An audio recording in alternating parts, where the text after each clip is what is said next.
नमस्कार। आकाशवाणी से प्रस्तुत है समाचार प्रभात।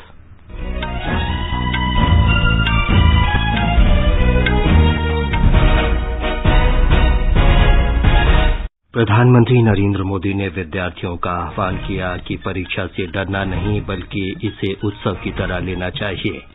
उन्होंने अभिभावकों से बच्चों को दबाव में नहीं डालने और उन्हें परीक्षा का आनंद लेने को कहा।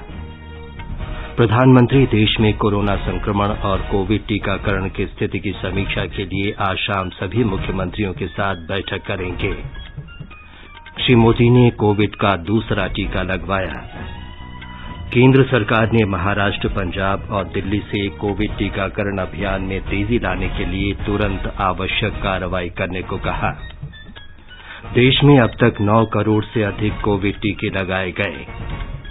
मध्य प्रदेश में सरकारी कार्यालय अगले 3 महीने तक सप्ताह में 5 दिन काम करेंगे। यूपी बोर्ड ने हाई स्कूल और इंटरमीडिएट की परीक्षाएं 8 मई तक स्थगित की। महाराष्ट्र सरकार ने राज्य बोर्ड की 9वीं और 11वीं कक्षा के सभी विद्यार्थियों को बिना परीक्षा के अगली कक्षा में प्रोन्नत किया। प्रधानमंत्री गुरु तेग बहादुर जी की 400वीं जयंती कार्यक्रम के लिए उच्च स्तरीय बैठक की अध्यक्षता करेंगे। वित्त मंत्री निर्मला सीतारामन ने G20 देशों से सभी लोगों को कोविड का टीका उपलब्ध कराने और बड़े पैमाने पर इसका वितरण सुनिश्चित करने का अनुरोध किया। चैंपियंस लीग फुटबॉल के पहले चरण के क्वार्टर फाइनल में पेरिस सेंट जर्मेन PSG ने बायर्न म्यूनिख को और चेल्सी ने FC पोर्तो को हराया। समाचार प्रभात में रवि कपूर के साथ मैं विमलेंदु पांडे। कोविड मरीजों की संख्या फिर से बढ़ रही है। आपसे अपील है कि कोई भी कोताही न बरतें। सुरक्षा के सभी उपायों का पालन करें और 45 वर्ष से अधिक आयु के सभी लोग निसंकोच टीका लगवाएं। सुरक्षित रहें और 3 आसान उपायों का पालन करें। मास्क पहनें, 2 गज दूरी है जरूरी, सुरक्षित दूरी बनाए रखें और हाथ और मुंह साफ रखें। अब समाचार विस्तार से। प्रधानमंत्री नरेंद्र मोदी ने विद्यार्थियों का आह्वान किया है कि उन्हें परीक्षा से डरना नहीं चाहिए बल्कि इसे उत्सव की तरह लेना चाहिए। कल परीक्षा पर चर्चा के पहले वर्चुअल संवाद में उन्होंने विद्यार्थियों, अभिभावकों और शिक्षकों से बातचीत की। श्री मोदी ने तनाव और चिंता से मुक्ति के मंत्र भी साझा किए। उन्होंने अभिभावकों से कहा कि वे बच्चों पर दबाव न बनाएं और उन्हें परीक्षा का आनंद लेने दें। श्री मोदी ने इस बात पर बल दिया कि विद्यार्थियों और अभिभावकों को परीक्षा के जीवन का आखिरी पड़ाव नहीं मानना चाहिए बल्कि हमेशा अगले प्रयास में बेहतर करने की कोशिश करनी चाहिए। मैं पेरेंट्स से कहना चाहता हूँ, हम आवश्यकता से अधिक ओवर कॉन्शियस हो जाते हैं। हम थोड़े ज्यादा ही सोचने लग जाते हैं। ये कोई आखिरी मुकाम नहीं है। ये जिंदगी बहुत लंबी है, बहुत पड़ाव आते हैं। एक छोटा सा पड़ाव है। हमें दबाव नहीं बनाना चाहिए। चाहे टीचर हो, स्टूडेंट हो, परिवारजन हो, यार दोस्त हो। अगर बाहर का दबाव कम हो गया, खत्म हो गया, तो एग्जाम का दबाव कभी महसूस नहीं होगा। कॉन्फिडेंस फलेगा, फूलेगा। प्रधानमंत्री ने शिक्षकों से कहा कि समय के प्रबंधन के बारे में वे बच्चों का मार्गदर्शन करें। उन्होंने सुझाव दिया कि विद्यार्थियों को प्रत्येक विषय के अनुसार उस पर ध्यान देना और अपनी ऊर्जा का उपयोग करना चाहिए। स्टूडेंट से मैं यही कहूंगा कि आपको अपनी एनर्जी को इक्वली डिस्ट्रीब्यूट करना चाहिए। सभी विषयों में बराबर बराबर। आपके पास पढ़ाई के लिए 2 घंटे हैं तो उन घंटों में हर सब्जेक्ट को समान भाव से पढ़िए। अपने समय को इक्वल डिस्ट्रीब्यूट करिए। वहीं टीचर्स के लिए मेरी सलाह ये है, वो विद्यार्थियों से उनको टाइम मैनेजमेंट के संबंध में, उसके तौर तरीके के संबंध में, सिलेबस के बाहर जाकर के भी कभी उनसे बातें करें, उनसे चर्चा करें, उनको गाइड करें। श्री मोदी ने कहा कि विद्यार्थियों को शुरू में मुश्किल विषय हल करने का प्रयास करना चाहिए और इस पर ज्यादा ध्यान देना चाहिए। जो सरल है वो पहले करें। ये आम तौर पर ये कहा जाता है और एग्जाम में तो खास तौर पर बार बार कहा जाता है जो सरल उसको पहले करो भाई, जब टाइम बचेगा तब वो कठिन है उसको हाथ लगाना। लेकिन पढ़ाई को लेकर मैं समझता हूं ये सलाह आवश्यक नहीं है और उपयोगी भी नहीं है। मैं जरा इस चीज को अलग नजरिए से देखता हूं। मैं कहता हूं जबकि पढ़ाई की बात हो तो कठिन जो है उसको पहले लीजिए। आपका माइंड फ्रेश है, आप खुद फ्रेश हैं, उसको अटेंड करने का प्रयास कीजिए। जब कठिन को अटेंड करेंगे तो सरल तो और भी आसान हो जाएगा। प्रधानमंत्री ने कुछ समय खाली रहने के महत्व पर भी बल दिया। उन्होंने कहा कि खाली समय में बच्चे अपने माता पिता और भाई बहनों के काम में सहायता कर सकते हैं और अपने शौक पूरे कर सकते हैं। प्रधानमंत्री ने कहा कि अगर अभिभावक बच्चों के साथ अधिक से अधिक समय बिताएं तो बच्चों की रुचि, प्रकृति और प्रवृत्ति को समझना आसान होता है। प्रधानमंत्री नरेंद्र मोदी देश में कोविड संक्रमण की स्थिति पर चर्चा के लिए आज सभी राज्यों के मुख्यमंत्रियों के साथ बैठक करेंगे। ये बैठक कोरोना संक्रमण के तेजी से बढ़ने को देखते हुए बुलाई गई है। प्रधानमंत्री इस वर्चुअल बैठक में टीकाकरण अभियान पर चर्चा करेंगे। इससे पहले प्रधानमंत्री ने 17 मार्च को मुख्यमंत्रियों के साथ बातचीत की थी। उन्होंने देश के भागों में बढ़ रहे कोविड संक्रमण के मामलों पर चिंता व्यक्त की थी और उभर रही दूसरी लहर पर नियंत्रण के लिए त्वरित और निर्णायक कदम उठाने को कहा था। प्रधानमंत्री मोदी ने आज नई दिल्ली में अखिल भारतीय आयुर्विज्ञान संस्थान एम्स में कोविड का दूसरा टीका लगवाया। प्रधानमंत्री ने कहा कि कोविड को हराने के लिए टीकाकरण जैसे ही कुछ उपाय उपलब्ध हैं। उन्होंने पात्र लोगों से जल्द टीका लगाने का अनुरोध किया। प्रधानमंत्री ने लोगों से cowin.gov.in पर पंजीकरण कराने की भी अपील की। केंद्र सरकार ने महाराष्ट्र, पंजाब और दिल्ली से कोविड टीकाकरण बढ़ाने के लिए तुरंत आवश्यक उपाय करने को कहा है। महाराष्ट्र में राष्ट्रीय औसत से कम कोविड का दूसरा टीका लगाया गया है। पंजाब और दिल्ली में टीके लगाने की दर राष्ट्रीय औसत से कम है। स्वास्थ्य मंत्रालय में अपर सचिव मनोहर अगनानी ने पंजाब, दिल्ली और महाराष्ट्र के स्वास्थ्य और परिवार कल्याण विभाग के प्रधान सचिवों को इस संबंध में पत्र लिखा है। श्री अगनानी ने कहा कि महाराष्ट्र को कोविड के 1 करोड़ 6 लाख से अधिक टीके उपलब्ध कराए गए हैं, जिसमें से 90,53,000 का उपयोग हुआ है। उन्होंने कहा कि कोविड टीकाकरण अभियान के विस्तृत विश्लेषण के बाद ये पाया गया है कि अब तक 85.95% पंजीकृत स्वास्थ्य कर्मियों को कोविड का पहला टीका लगाया गया, लेकिन लगभग 41% स्वास्थ्य कर्मियों को ही दूसरा टीका लगाया गया, जो राष्ट्रीय औसत से कम है और इसमें सुधार की जरूरत है। स्वास्थ्य मंत्री डॉक्टर हर्षवर्धन ने कहा है कि कुछ राज्य सरकारें अपनी नाकामी से ध्यान हटाने और लोगों में कोविड महामारी के बारे में डर फैलाने का प्रयास कर रही हैं। उन्होंने चेतावनी दी कि कई राज्य सरकारों ने समुचित उपाय करने और महामारी के दौरान पिछले 1 वर्ष में मिली सीख से लाभ नहीं उठाया है। स्वास्थ्य मंत्री ने कहा कि राजनीतिक दलों का एक वर्ग 18 वर्ष से अधिक आयु के सभी लोगों को वैक्सीन देने की न्यूनतम उम्र सीमा को बेहद कम करने की मांग कर रहा है। ऐसे बयानों पर चिंता व्यक्त करते हुए डॉक्टर हर्षवर्धन ने कहा कि टीकाकरण का प्राथमिक उद्देश्य अत्यधिक संवेदनशील लोगों में मृत्यु दर कम करना और महामारी को परास्त करने में समाज को समर्थ बनाना है। उन्होंने कहा कि जब तक वैक्सीन की आपूर्ति सीमित है, तब तक प्राथमिकता के आधार पर टीकाकरण के अलावा कोई विकल्प नहीं है। केंद्र सरकार ने राज्यों और केंद्र शासित प्रदेशों में लगभग 100 लोगों वाले सरकारी और निजी कार्यस्थलों पर काम करने वाले लोगों को 11 अप्रैल से कोविड टीकाकरण की अनुमति दे दी है। स्वास्थ्य सचिव राजेश भूषण ने सभी राज्यों और केंद्र शासित प्रदेशों के अपर मुख्य सचिवों, प्रधान सचिवों और स्वास्थ्य सचिवों को पत्र लिखकर कहा है कि 45 वर्ष या उससे अधिक आयु के कर्मचारियों का टीकाकरण का अभियान चलाया जाए। देश में 9 करोड़ से अधिक कोविड टीके लगाए जा चुके हैं। कोविड महामारी से निपटने में ये एक बड़ी उपलब्धि है। राष्ट्रव्यापी कोविड टीकाकरण अभियान के 82वें दिन कल रात 8 बजे तक 13,14,623 लोगों को कोविड टीके लगाए गए। इनमें से 12,04,551 लाभार्थियों को पहला टीका और 1,10,000 से अधिक लोगों को दूसरा टीका लगाया गया। उत्तर प्रदेश सरकार आज से कोविड टीकाकरण का विशेष अभियान शुरू करेगी। इसके अंतर्गत 45 वर्ष से अधिक आयु वाले विभिन्न सामाजिक समूहों के लाभार्थियों को टीके लगाए जाएंगे। हमारे संवाददाता ने बताया है कि यह अभियान 23 अप्रैल तक चलेगा। पत्रकारों, मीडिया कर्मियों और खुदरा तथा थोक दुकानदारों को आज और कल टीके लगाए जाएंगे। बैंक और बीमा कंपनियों के कर्मचारियों को शनिवार को तथा स्कूल और कॉलेज के शिक्षकों को 12 से 14 अप्रैल तक टीके लगेंगे।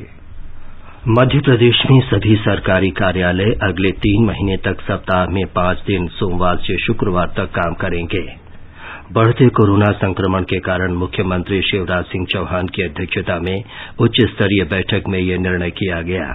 हमारी संवाददाता ने बताया है कि राज्य सरकार ने कई प्रतिबंधों की भी घोषणा की है। प्रदेश के सभी नगरीय क्षेत्रों में आज से प्रतिदिन आगामी आदेश तक रात 10 बजे से सुबह 6 बजे तक रात्रिकालीन कर्फ्यू रहेगा। साथ ही आगामी आदेश तक प्रत्येक रविवार को लॉकडाउन रहेगा। छिंदवाड़ा जिले में आज रात 8 बजे से आगामी 7 दिनों तक संपूर्ण लॉकडाउन रहेगा। इस बीच प्रदेश में बुधवार को 4,043 नए मामले सामने आए हैं। वहीं 2,126 रोगी संक्रमण से स्वस्थ हुए हैं। पूजा पीवर्धन, आकाशवाणी समाचार, भोपाल। छत्तीसगढ़ में कोरोना के बढ़ते मरीजों को देखते हुए प्रशासन ने रायपुर जिले में कल से पूर्ण लॉकडाउन लगाने का निर्णय लिया है। ये लॉकडाउन 19 अप्रैल तक जारी रहेगा। ब्यौरा हमारे संवाददाता से। छत्तीसगढ़ के रायपुर जिले में 10 दिनों तक चलने वाले लॉकडाउन के दौरान जिले की सीमाओं को सील कर दिया जाएगा। जिले में प्रवेश केवल ई पास के जरिए मिलेगा। सभी व्यापारिक प्रतिष्ठानों के अलावा शासकीय और निजी कार्यालयों के साथ ही बैंक और शैक्षणिक संस्थाएं भी बंद रहेंगी। सभा, जुलूस और किसी भी प्रकार के धार्मिक तथा सामाजिक आयोजन नहीं हो सकेंगे। केवल पेट्रोल पंप, दवा दुकानों और रसोई गैस एजेंसियों को इन प्रतिबंधों से छूट रहेगी। कोरोना संक्रमण के मद्देनजर छत्तीसगढ़ उच्च न्यायालय और रायपुर, दुर्ग तथा बिलासपुर के जिला तथा सत्र न्यायालयों में केवल जरूरी मामलों की सुनवाई की जाएगी। हाईकोर्ट में वर्चुअल सुनवाई की व्यवस्था भी की गई है। विकल्प शुक्ला, आकाशवाणी समाचार, रायपुर। गुजरात में कल कोविड संक्रमण के 3,575 नए मरीजों की पुष्टि हुई है। हमारे संवाददाता ने बताया है कि 2,217 रोगियों को स्वस्थ होने के बाद विभिन्न अस्पतालों से छुट्टी दे दी गई है।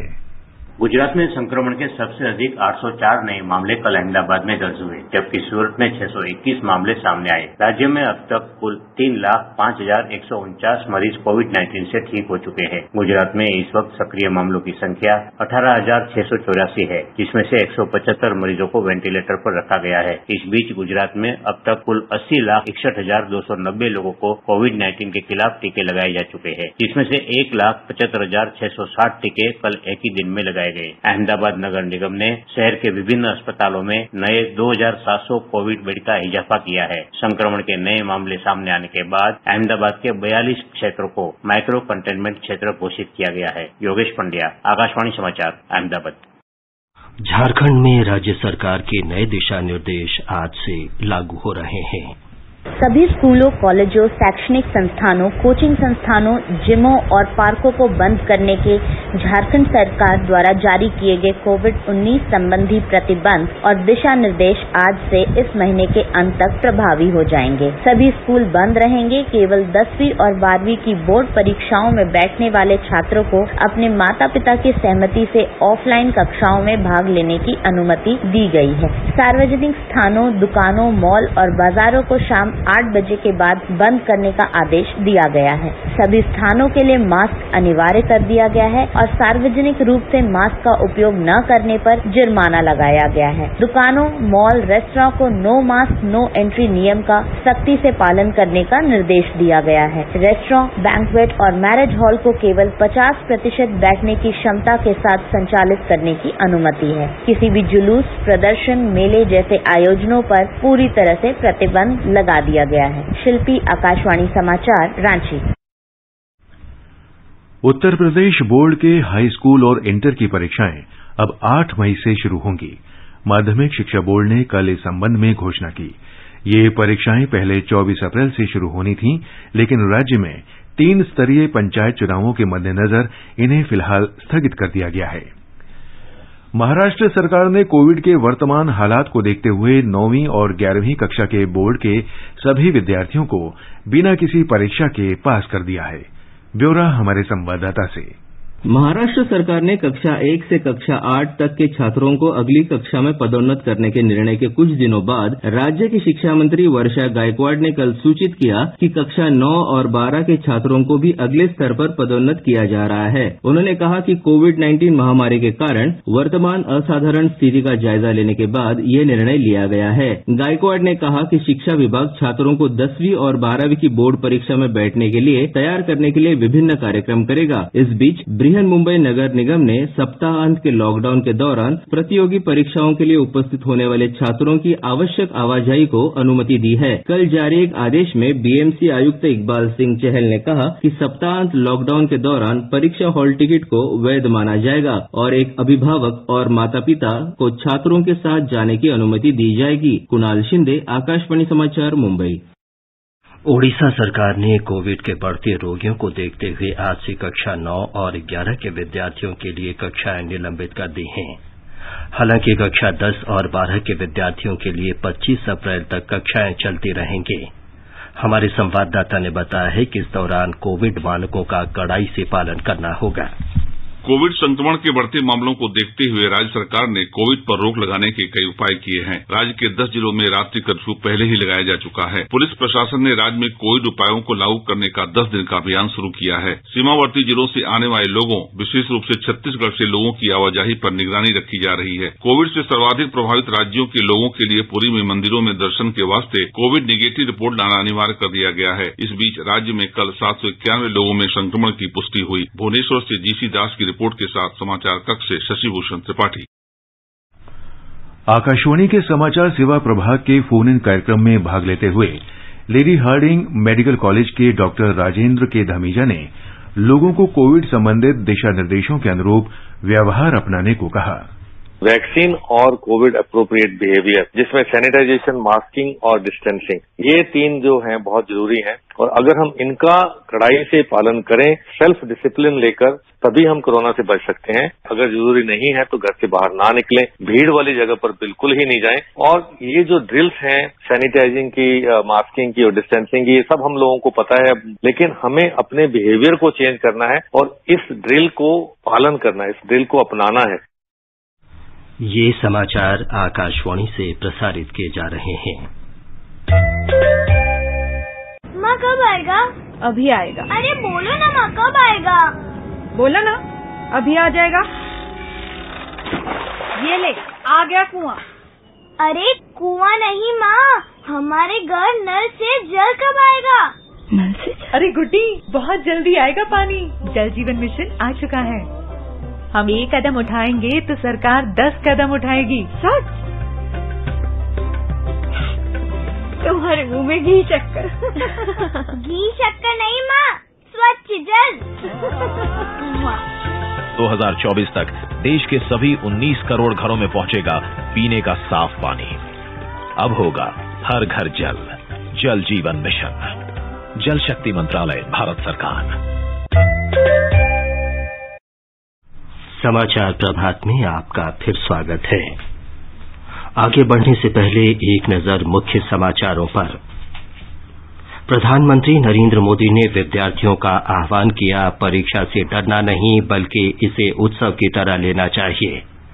उन्होंने अभिभावकों से बच्चों को दबाव में नहीं डालने और उन्हें परीक्षा का आनंद लेने को कहा। प्रधानमंत्री देश में कोरोना संक्रमण और कोविड टीकाकरण की स्थिति की समीक्षा के लिए आज शाम सभी मुख्यमंत्रियों के साथ बैठक करेंगे। श्री मोदी ने कोविड का दूसरा टीका लगवाया। केंद्र सरकार ने महाराष्ट्र, पंजाब और दिल्ली से कोविड टीकाकरण अभियान में तेजी लाने के लिए तुरंत आवश्यक कार्रवाई करने को कहा। देश में अब तक 9 करोड़ से अधिक कोविड के टीके लगाए गए। मध्य प्रदेश में सरकारी कार्यालय अगले 3 महीने तक सप्ताह में 5 दिन काम करेंगे। यूपी बोर्ड ने हाई स्कूल और इंटरमीडिएट की परीक्षाएं 8 मई तक स्थगित की। महाराष्ट्र सरकार ने राज्य बोर्ड की 9वीं और 11वीं कक्षा के सभी विद्यार्थियों को बिना परीक्षा के अगली कक्षा में प्रोन्नत किया। प्रधानमंत्री गुरु तेग बहादुर जी की 400वीं जयंती कार्यक्रम के लिए उच्च स्तरीय बैठक की अध्यक्षता करेंगे।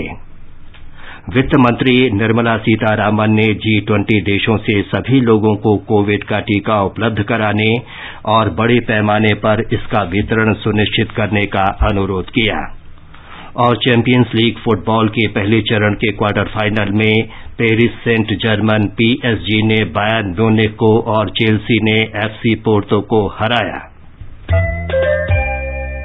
चलो मिलकर एक शुरुआत करें, चलो एक फैसला आज करें, मास्क नहीं तो टोकेंगे, कोरोना को रोकेंगे, चलो एक इरादा करते हैं, चलो कुछ वादा करते हैं, मास्क नहीं तो टोकेंगे, कोरोना को रोकेंगे।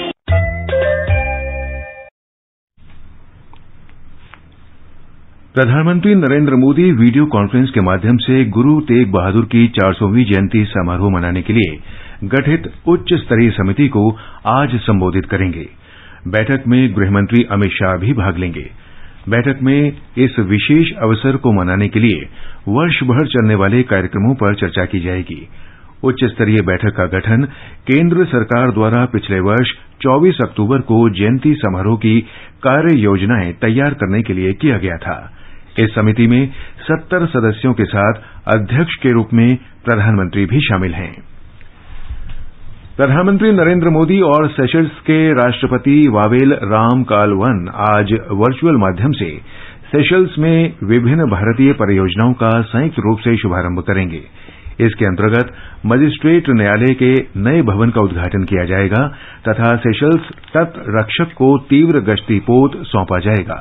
इसके अलावा 1 मेगावाट वाला सौर बिजली घर सौंपा जाएगा और सामुदायिक विकास की 10 प्रभावशाली परियोजनाओं का उद्घाटन किया जाएगा। एक रिपोर्ट। सेशल्स की राजधानी विक्टोरिया में अनुदान सहायता के साथ मजिस्ट्रेट न्यायालय के नए भवन का निर्माण भारत की पहली प्रमुख सिविल बुनियादी ढांचागत परियोजना है। ये आधुनिक भवन सेशल्स की न्यायिक प्रणाली की क्षमता बढ़ाएगा और न्यायिक सेवाओं को बेहतर करेगा। भारत में निर्मित तेज गश्ती पोत एक आधुनिक और उपकरणों से लैस नौसेना जहाज है जो सेशल्स की समुद्री निगरानी क्षमता को मजबूत करने के लिए भारतीय अनुदान सहायता के तहत उपहार स्वरूप दिया जा रहा है। इन महत्वपूर्ण परियोजनाओं का उद्घाटन इस बात का प्रतीक है कि सेशल्स की बुनियादी ढांचागत विकास और सुरक्षा संबंधी जरूरतों को पूरा करने में भारत एक विश्वसनीय भागीदार है। ये भारत और सेशल्स के लोगों के बीच गहरे और दोस्ताना संबंधों का भी परिचायक है। सुपर्णा सैकिया की रिपोर्ट के साथ समाचार कक्ष से प्रियंका अरोड़ा। वित्त मंत्री निर्मला सीतारामन ने G20 देशों से ये सुनिश्चित करने का अनुरोध किया है कि वे सभी लोगों को समान रूप से टीका उपलब्ध कराएं और बड़े पैमाने पर इसका वितरण करें। G20 देशों के विदेश मंत्रियों और केंद्रीय बैंकों के गवर्नरों के साथ दूसरी वर्चुअल बैठक में उन्होंने कहा कि भारत घरेलू टीकाकरण का महत्वाकांक्षी कार्यक्रम तेजी से चला रहा है। वित्त मंत्री ने कहा कि भारत विशेष रूप से महामारी के दौरान वैक्सीन और चिकित्सा उपकरणों के प्रमुख वैश्विक उत्पादक के रूप में उभरा है। उन्होंने कहा कि भारत 84 देशों को 6 करोड़ 40 लाख टीके भेज चुका है। इनमें से 1 करोड़ टीके अनुदान के रूप में हैं। वित्त मंत्री ने G20 देशों की उच्च स्तरीय समिति से इस बारे में कार्य योजना तैयार करने का आग्रह किया। भारतीय उद्योग परिसंघ CII ने रिजर्व बैंक की मासिक मौद्रिक नीति में ब्याज दरों में कोई बदलाव नहीं किए जाने का स्वागत किया है। CII के महासचिव चंद्रजीत बैनर्जी ने कहा है कि कई चुनौतियों के साथ कोरोना संक्रमण की दूसरी लहर और बढ़ते मुद्रास्फीति जोखिम को देखते हुए रिजर्व बैंक ने नीतिगत ब्याज दरों को बरकरार रखने का जो निर्णय लिया है वो उचित है। सरकार ने दिल्ली सरकार के उस आरोप को खारिज कर दिया है कि भारतीय खाद्य निगम FCI ने दिल्ली में कोई खरीद केंद्र नहीं खोला है। केंद्र सरकार ने कहा है कि FCI दिल्ली क्षेत्र में 3 केंद्रों पर दिल्ली के किसानों से गेहूं की खरीद के लिए पूरी तरह तैयार है और 1 अप्रैल से काम चालू भी हो गया है। ये केंद्र हैं FSD मायापुरी, FSD नरेला और APMC नजफगढ़ मंडी। एफएसडी नरेला में अब तक 158 क्विंटल गेहूं की खरीद हो चुकी है। पश्चिम बंगाल में विधानसभा चुनाव के चौथे चरण के मतदान के लिए प्रचार आज शाम समाप्त हो जाएगा। इस चरण में 5 जिलों की 44 सीटों के लिए शनिवार को वोट डाले जाएंगे। कई राजनीतिक दलों के दिग्गज उम्मीदवार अपना भाग्य आजमा रहे हैं। हमारी संवाददाता ने बताया है कि राज्य के 3 वरिष्ठ मंत्री दक्षिण 24 परगना जिले से उम्मीदवार हैं। इस चरण में दक्षिण 24 परगना की टालीगंज सीट बहुत ही महत्वपूर्ण है। इस सीट पर केंद्रीय मंत्री बाबुल सुप्रियो भाजपा उम्मीदवार हैं और बंगाल मंत्रिमंडल के वरिष्ठ मंत्री तृणमूल कांग्रेस के उम्मीदवार अरूप विश्वास को चुनौती दे रहे हैं। संयुक्त मोर्चा की ओर से अभिनेता देवदूत घोष मार्क्सवादी कम्युनिस्ट पार्टी के उम्मीदवार हैं। शुद्ध पेयजल की आपूर्ति जैसे मुद्दों के अलावा विपक्षी दलों ने सत्तारूढ़ पार्टी पर माफियाओं को संरक्षण देने का आरोप लगाया है। हालांकि तृणमूल कांग्रेस ने इन आरोपों से इनकार किया है और कहा है कि सरकार कलाकारों और तकनीकविदों के लिए कल्याणकारी योजनाएं चला रही है। राज्य के शिक्षा मंत्री पार्थो चटर्जी बेहला पश्चिम निर्वाचन क्षेत्र से तृणमूल कांग्रेस के उम्मीदवार हैं, जिन्हें भाजपा की श्रावंतो चटर्जी प्रमुख चुनौती दे रही हैं। कसबा निर्वाचन क्षेत्र से मार्क्सवादी कम्युनिस्ट पार्टी के निहार भक्त चुनाव लड़ रहे हैं। तृणमूल कांग्रेस ने जावेद अहमद खान को और भाजपा ने डॉक्टर इंद्रनील खान को इस सीट से उम्मीदवार बनाया है। कोलकाता से मधुपर्णा के साथ समाचार कक्ष से धर्मेंद्र। चैंपियंस लीग फुटबॉल के पहले चरण के क्वार्टर फाइनल में पेरिस सेंट जेरमेन पीएसजी ने मौजूदा चैंपियन बायर्न म्यूनिख को 3-2 से हरा दिया। पीएसजी की ओर से मबापे ने 2 गोल किए। एक अन्य मैच में चेल्सिया ने एफसी पोर्टो को 2-1 से पराजित किया। ये समाचार हमारी वेबसाइट newsonair.com/hindi पर भी उपलब्ध हैं। और अभी अब बताएं कि आज के समाचार पत्रों में क्या विशेष है। विमलेंदु, कोरोना का कहर अखबारों की बड़ी खबर है। जनसत्ता की सुर्खी है बढ़ते मामले, बढ़ती पाबंदियां। पंजाब और मध्य प्रदेश में रात का कर्फ्यू। रायपुर में पूर्णबंदी, मुख्यमंत्रियों के साथ आज बैठक करेंगे प्रधानमंत्री।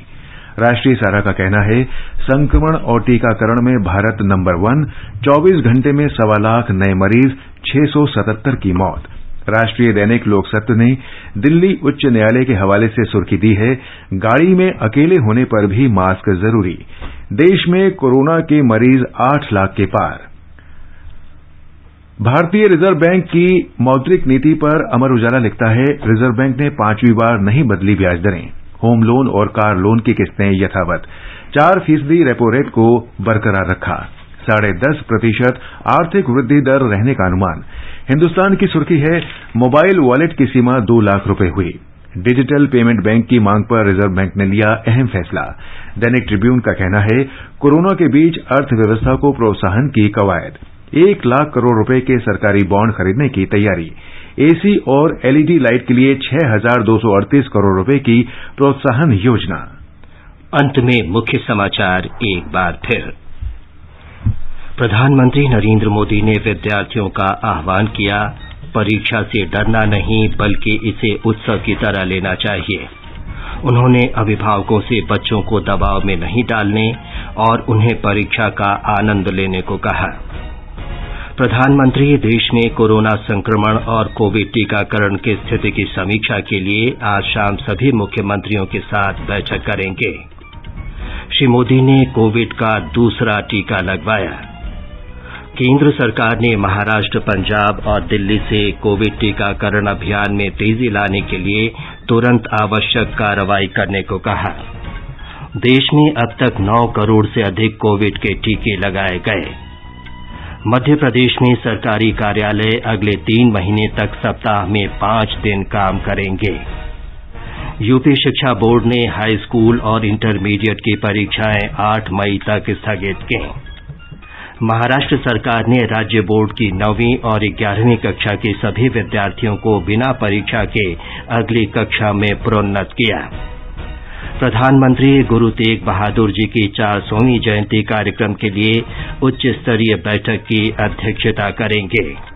और वित्त मंत्री निर्मला सीतारामन ने G20 देशों से सभी लोगों को कोविड का टीका उपलब्ध कराने और बड़े पैमाने पर इसका वितरण सुनिश्चित करने का अनुरोध किया। इसके साथ ही समाचार प्रभात का ये अंक समाप्त हुआ। नमस्कार।